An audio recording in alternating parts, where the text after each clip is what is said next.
there, yarn lovers, it's Gary and I'm coming to you from my happy place, the Yarn Corner, here on Vancouver Island in Canada. So welcome, welcome, welcome. Today is Friday, November the 5th, 2021, and this is video number 128.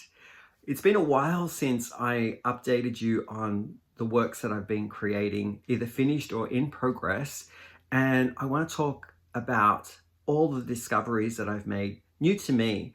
Those masters out there who have done crochet and knitting for a while have probably discovered these long ago in their own journeys, but I'm 2.5 years into my crafting and a lot of new things have been popping up. So I want to flag them for people who might also be in the same part of their journey and also want to learn something new. So anything that I make reference to, whether it's a pattern or a tutorial that I've used to, I guess, produce something, I will link down below and talk about the discoveries. So hopefully you'll get something out of it.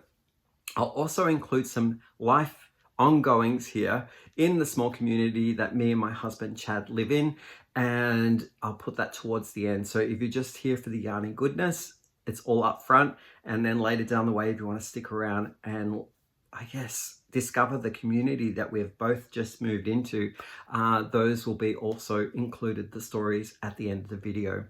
If you're just happening to be new here and come across this channel, I just want to introduce myself. Hi, I'm Gary, and I have started this channel to talk about all of my yarny adventures in crochet and knitting, as well as a little bit of dabbling in hand dyeing of yarn.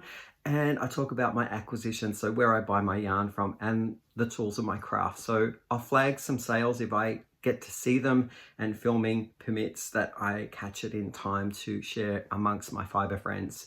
So I hope you'll stick around and join in the content. Maybe say hi in the comments, that would be nice.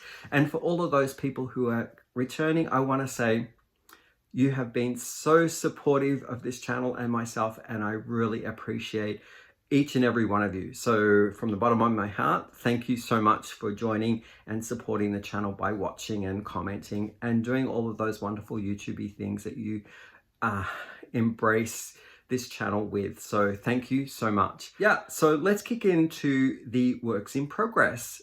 And actually, I'll do a flip on that and we'll talk about the finished objects. So I'm wearing one here. This is a crocheted beanie, and it is one of Crystal over at Bag of Days patterns, and I absolutely enjoyed doing this tutorial.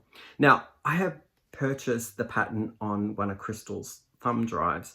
I absolutely think that is a gem, and I am going to link her Etsy store down below where you can buy this pattern, as well as the thumb drive of over 300 patterns that she has to date on her thumb drives that she sells. So I absolutely enjoyed making this again. I did one in the summer, and that's when I think Crystal had bought the pattern out, was maybe about 4 or 5 months ago, and I gifted that away. So I didn't have one in my collection because I gifted it away. So I did another one just recently.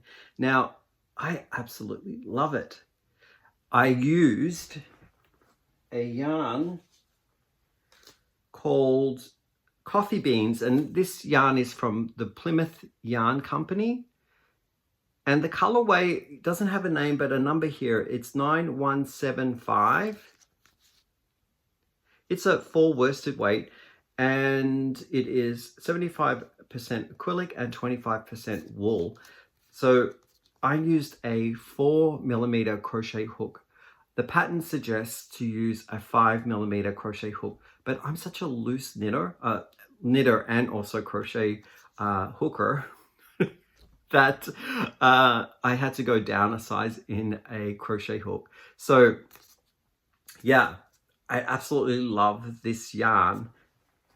I have a little bit left here just to showcase what it looks like when it's in its balled form. So this is a little nugget that I have left, and it's kind of has 2 plies that are wrapped around. So you've got the main color ply here, but then you have a gradating, kind of a shiny ply of something that changes throughout the length of the yarn.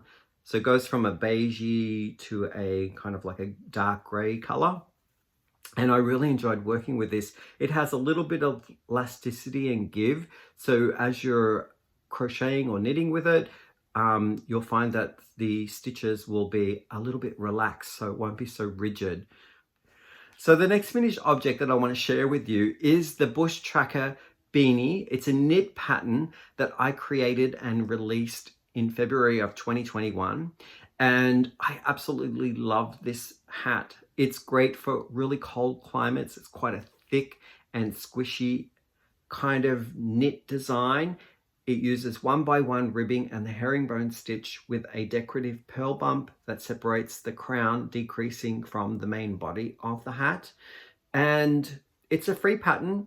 I am releasing it to the yarn community because I've had such an amazing experience here on YouTube with all the fiber community embracing and welcoming me into the fold. So it's my way of giving back. I absolutely love this version as well of the Bush Tracker Beanie. So I'm going to link the pattern down below. It'll take you to a public access folder that I have on my Dropbox, and it'll open up a PDF with all of the instructions on what you need to knit up this Bush Tracker Beanie.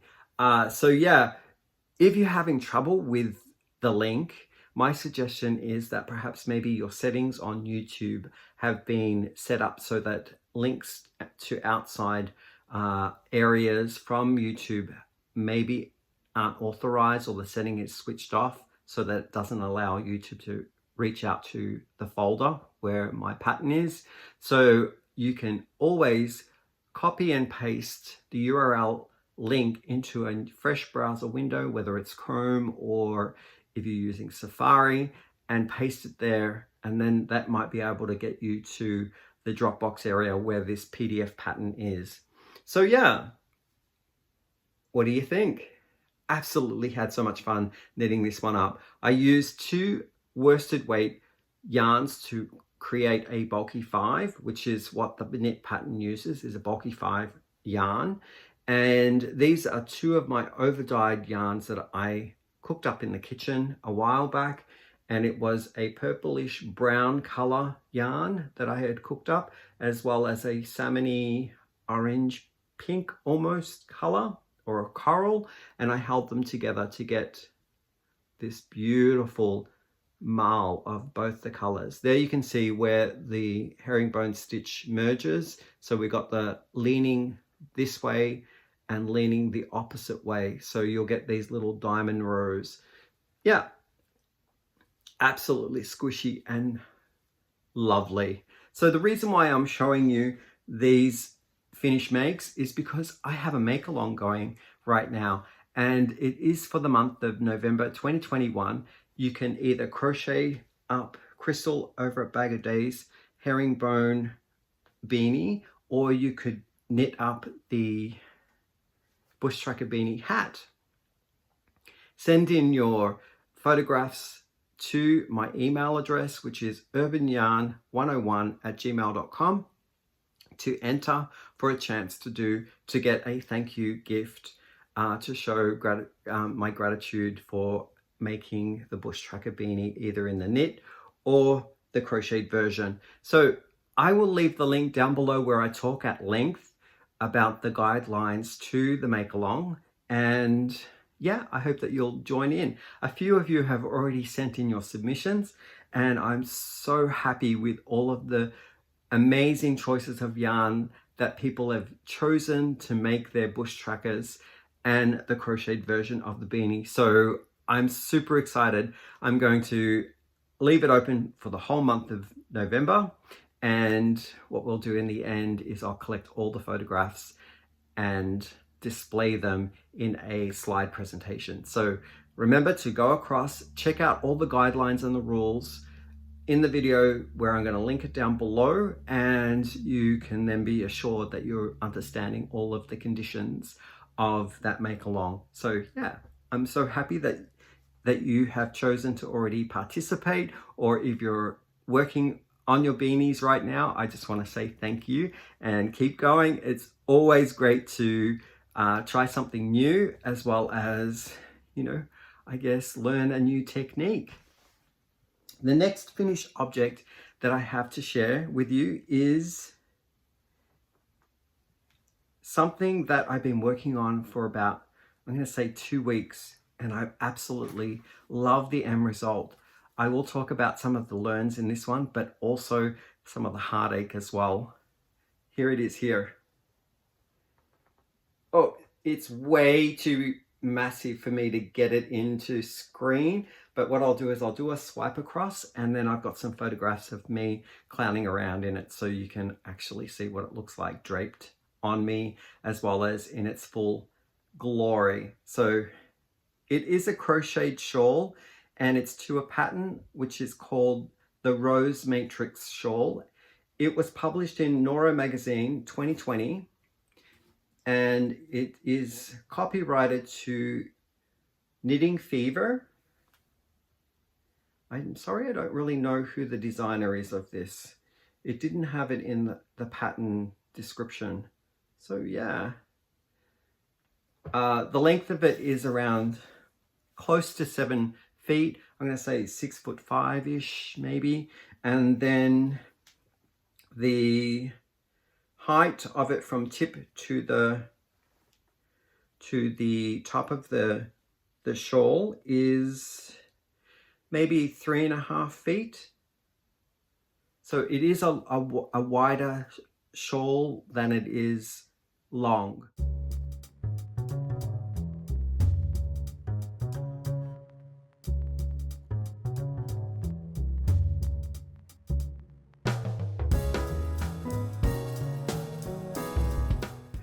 After having played and wearing this garment in many different ways, tying it up or letting it drape across my body, I have to say I'm super impressed. This fabric just wants to do the most fluidous motion and movement across however I hang it, so I'm super impressed with it. I really like the design feature of these perforated eyelets, allowing light and air to come through so it's breathable, and then these wonderful solid colored bars. When it's draping across your body, you see these pops of interest. It's just a nice piece overall. And visually, to lay it down flat as well, I think that the placement of all of these color bars from the grid itself, the pattern grid, is superb. So I love it.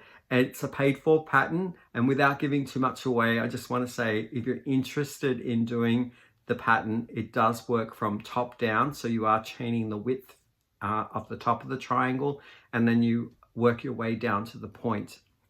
And the other thing that I had learned and discovery was a little bit of a heartache to begin with, was carrying a main color across a piece of fabric. So that is crocheting over your main color and continuing on with that main color after the color bar was completed. So the learn for me was like, how tight do I hold this transitional yarn that's going through the color bars?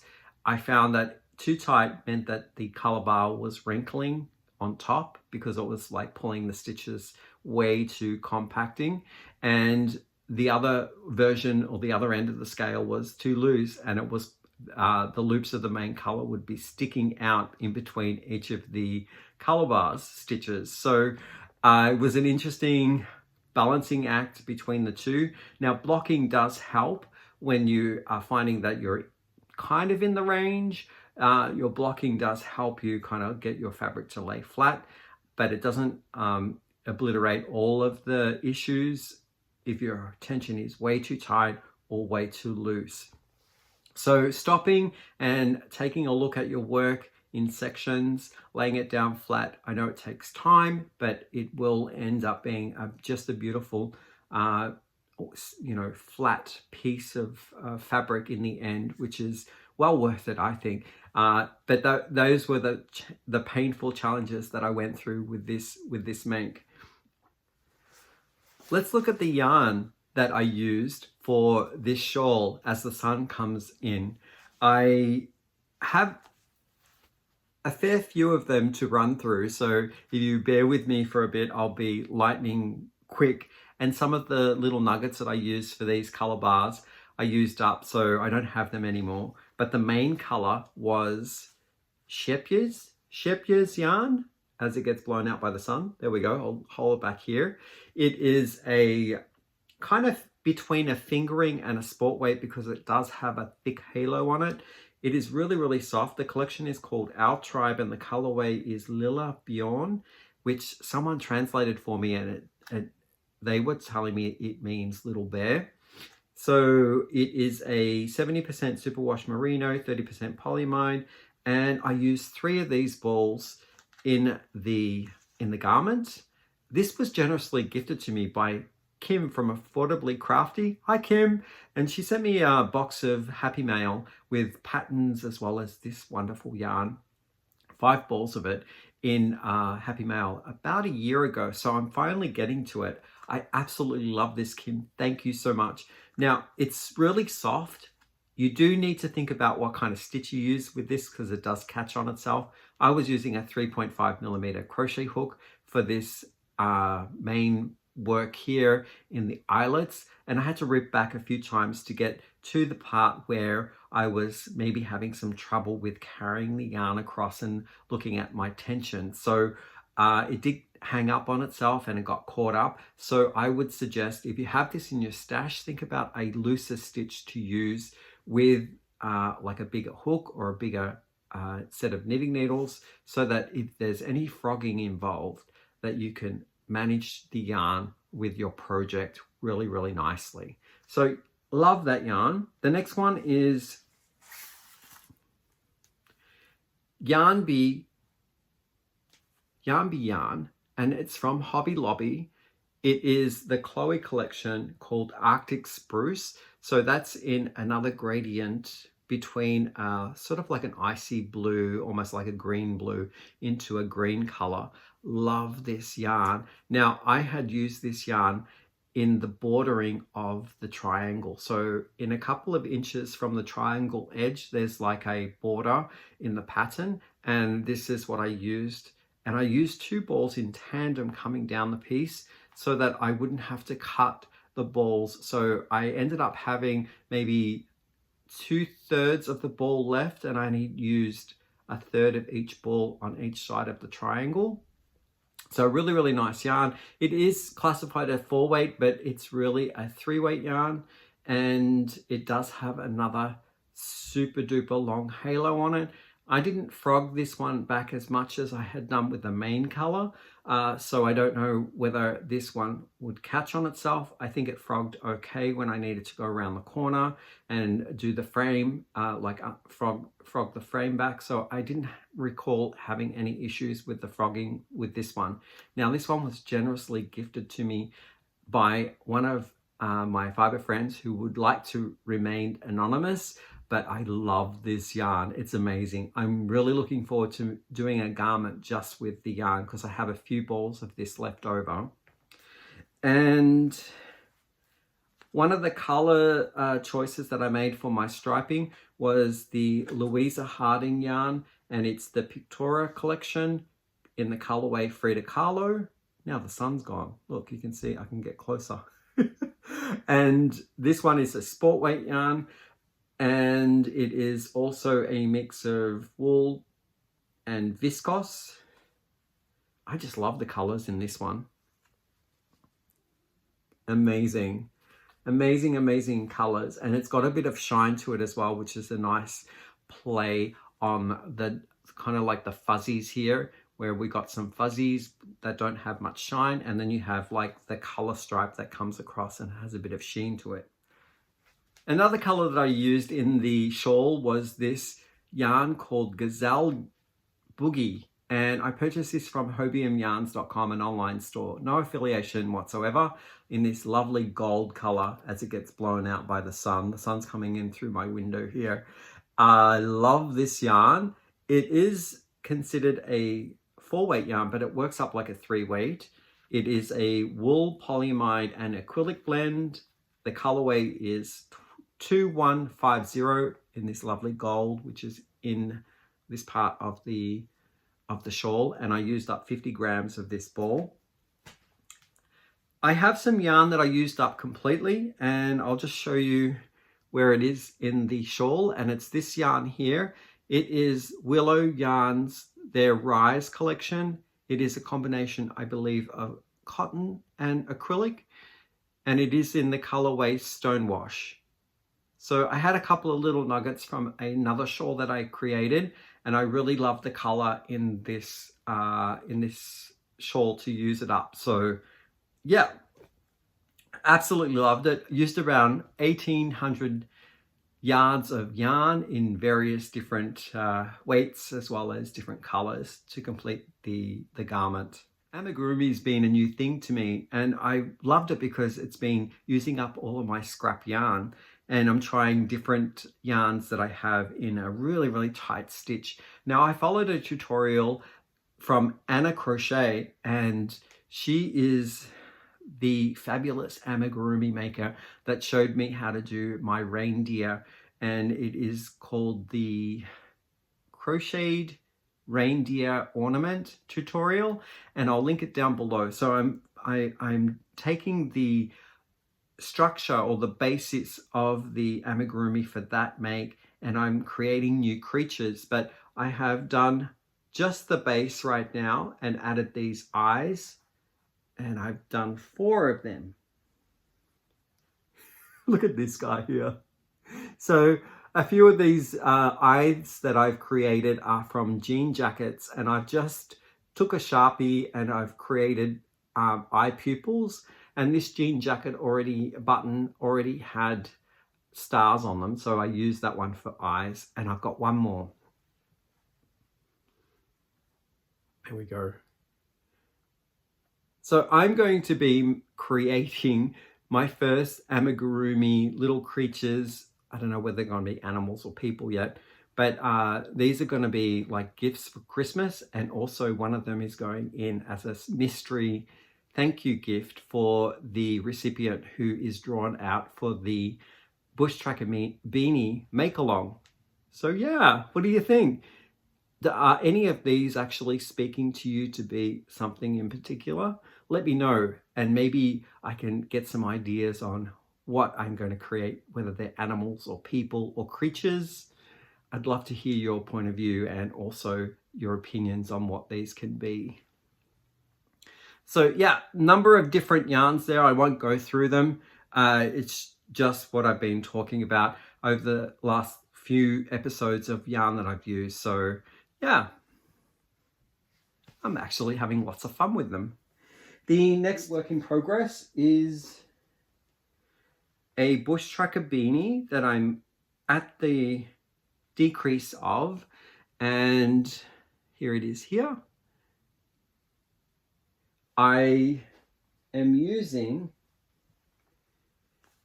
the Fireplace Comfort yarn in the colorway Busy Bee, and this was shopped for me by one of us here on YouTube. Her name is Kit from All Things Crochet and Knit with Kit. Hi Kit! And she did a shop for me for the Hobby Lobby sales that were happening, I think in the summertime. So I've had this in my stash for a few months now, and this is how it's working up. Now I'm holding it with something because it is classified as a 4 weight, but it's a little thicker than a 4, I find it. It's probably one step in between a 4 and a 5. So to make it a 5 bulky, I've held another yarn with it, and I ran out of it. It's I'm actually at the part now decreasing without the second yarn that I'm holding, and it's from Berger. It's a French yarn, and it is this little strand of yellow in a sport weight, and I'm holding those two together for this part of the mate. And now I'm up to the crown. I'm finding that the yarn bee yarn is holding up to create a nice fabric for the crown, so I don't have to add another one to it. It's working out perfectly well. So yeah, really enjoy that pattern. I might be biased though because I did create it. And the last thing that I want to showcase and talk to you about is a make that I've done once before, but I did it to a a sizing that was a little too small for me. Now I'll show you the finished make, and then I'll talk about the new one that I've created.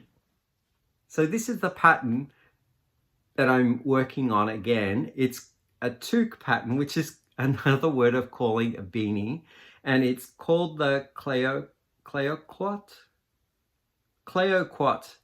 toque, and it's from Tin Can Knits, and this is the first one that I knitted up. It was just a little bit too tight, I think an inch too tight for my head, so it fits a 22, not a 23-inch head. And I have started my second one with a slight difference because I wanted to learn something new. So I am doing the large with this one, not the medium. And how I started this one off was through a tubular, that's hard to say, tubular cast on, which gives you a different finish, and it's a 1x1 ribbing tubular cast on. So I don't do the long tail cast on. It creates the look and feel of the ribbing going completely to the edge and around the corner, hence the name tubular, I guess. So it gives a cleaner finish, just a different finish, and it is really stretchy. So what I did was I followed an amazing tutorial, and just to give you a look at the two different cast on and how they look, this is from the original cast on. This is a long tail cast on in a 2x2 ribbing. You have these little, it's like a ropey type twist for the cast on, and it goes across both the purl and the knit in the same way. And this one is a 1x1 tubular cast on, which is showing up as knits where the knits are and pearls where the pearls are, going around the corner. So really nice technique. The tutorial that I used to help me out with the tubular cast on was from Cushion of Joy. That's a YouTube channel, and it is called Circular Tubular Cast On for 1x1 rib, and I will link the tutorial down below. I also went across and I did a little viewing of other tutorials as well until I landed on the one that was Cushions of Joy, and I tried Very Pink Knits. She has a great one, and her name's Stacy, called Knitting Help Tubular Cast On in the Round, which was awesome.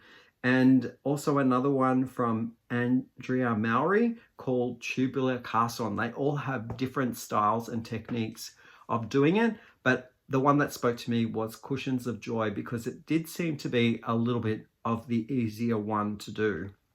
So I think for my first time, I wanted to make sure that I wasn't biting off more than I could chew, and then perhaps maybe try one of the other styles for a later garment.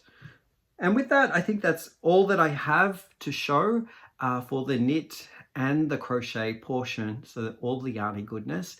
And I'm going to move on to now talking about some of the things to catch you up on what me and my husband Chad have been doing over in our new community. And if you are happening to, leave me now, I just want to say thank you for sticking around and watching up to now, and I will see you in the next podcast. But for those people who want to stick around, what have I been doing? There's been a few things going on since I last updated you in October, and the biggest one was I finished a contract.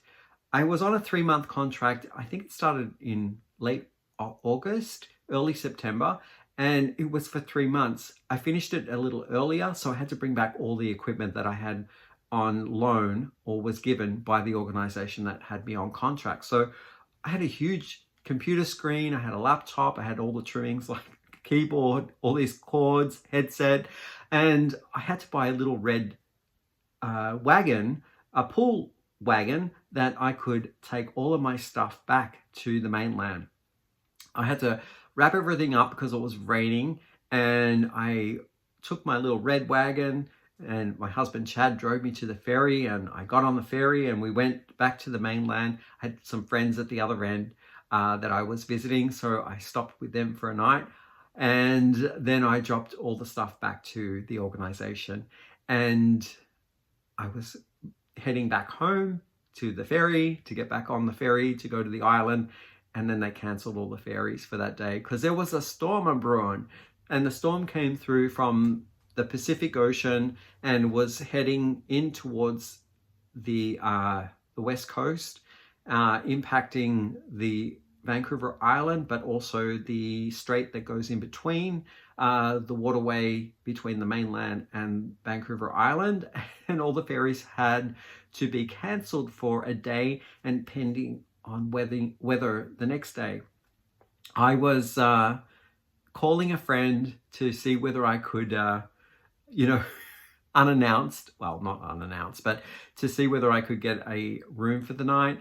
And so I'm so happy to have such good friends.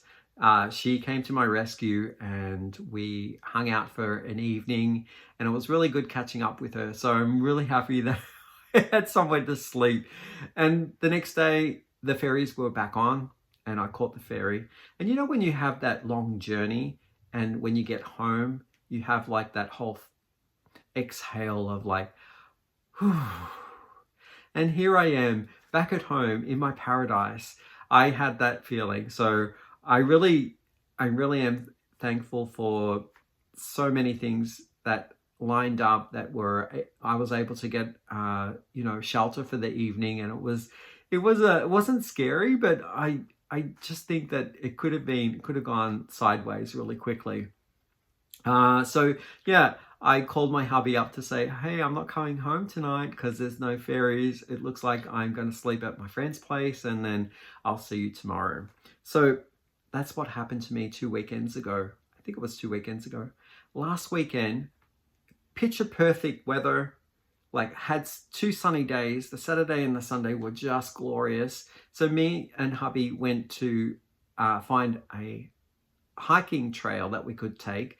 And we heard about these beautiful beach spots around where we live. So I'm gonna include some clips to the end on the beauty that is Vancouver Island. Just amazing. So we did a couple of hikes and we explored some of the beaches.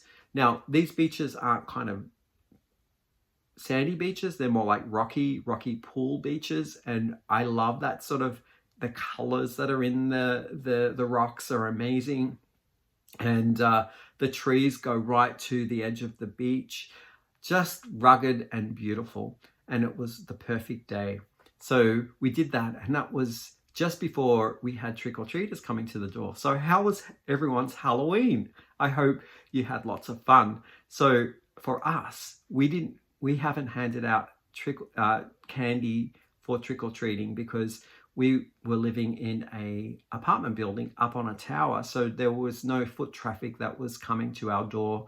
And now that we are living in a townhouse, we had trick-or-treaters. So we counted them up and we guesstimated that it was over 70 kids. And I loved it because it was like all these kids with so much confidence coming to the door saying what they were, like whether they were a new cartoon character that we'd never heard of before, or if they were a new kind of storybook fiction character that is new to the young readers. I thought, I didn't know so much about children and all of the new characters that are out there. So they were educating me. So it was really a lot of fun. We went through a couple of boxes of candy and we weren't quite sure how long it would last. Like we did have some left over in the end because we thought that the kids would continue coming until like around 8-9 o'clock. They kind of stopped at around 7. So it started at 5 and ended at 7. If you're looking for some movie or series suggestions to watch while you're crocheting or knitting, because we were celebrating and gearing up for Halloween, we decided to watch some quirky and spooky movies as well as some other things. So we did switch on to Cruella and she was amazing. It's Emma Stone as Cruella and Emma Thompson. So I absolutely loved the storyline. I knew nothing about Cruella at all, her backstory, and I was very fascinated and impressed about how colorful of the background and how all these different nuances happened before the story of the 101 Dalmatians kind of like commenced. So the prequel to 101 Dalmatians. So if you're looking for a fun watch, that's one that I would suggest. Now, for TV series, one night I was crocheting away and I thought, oh, this Midnight Mass looks interesting. And I thought it was a movie, but it actually is a series. And I believe it was on Netflix. So I thought I'll watch this while, one night when I was staying up late and my husband Chad had already gone to bed. And I was watching it and listening and working on a pattern. And I thought to myself, this is going on and on and on. And little did I know it, but each time that an episode finished, it went straight into the next episode without any credits or any opening remarks. And I didn't know whether it's something that I had programmed, but I thought this is the longest movie ever. And I got to around 2.5 hours and I thought I need to go to the washroom. And why is this movie taking so long? So I then paused it and could see down below that there was a comment on what episode it was, like EPS or whatever, 03 I was on at that time. And I thought, this is a whole season. And I was curious why it wasn't hitting like some climax or resolving issues, but it is quite a spooky style movie. I did get hooked and I watched it from start to end. I really did think that they had some interesting points. The way it wrapped up though was kind of a bit strange, but definitely a way of sealing the deal and making sure that it was not going to be like rekindled. So I don't think there's going to be another season, but if I'm correct me if I'm wrong, and let me know if you've watched it, what you thought of it. The other thing that we watched was The Maid. Now, this is an amazing piece, a whole series of 8 or 9 episodes. We binge watched it because we felt that the acting was brilliant, the character bases were amazing together, the dynamics, the power behind the performance. If the storyline was suggesting there was some sort of awkwardness or there was some sort of urgency, we felt that in the characters and how they played out the performances and the scenes. It was an amazing piece and a very potent piece as well because of the nature of what the subject is. It's talking about domestic violence and addiction. So The Maid is an amazing series. So if that's something of what you'd like to watch, I would suggest that one. The other thing, we are kind of winding down and not really enjoying as much is Homeland. Now, we're on season, I don't know, is it 6? I've lost count, but it seems to have had the most impact in the earlier seasons, but now the situations are just sort of like the flavors have changed, but it's pretty much the same deliverance of the story. So I'm thinking that we probably won't conclude it. It would be nice to wrap it up. If it's like the final series, we'll probably stick it out. But if we hear that they're releasing a next series, we probably will stop watching it. So let me know if you've watched any of them and what your thoughts are on each of the suggestions that I've made. And with that, I think that catches you up on everything that's been going on in the last little while. The lighting has just changed dramatically from cloudy to sunny to cloudy again. So with that, I wish everyone all the best in their week. Stay safe. I hope that you enjoy your crafting and that you create some beautiful things. Have a great week and I'll catch you up in the next one. Bye for now. We have arrived at the secret location of the haunted house. Oh my goodness. It's just there.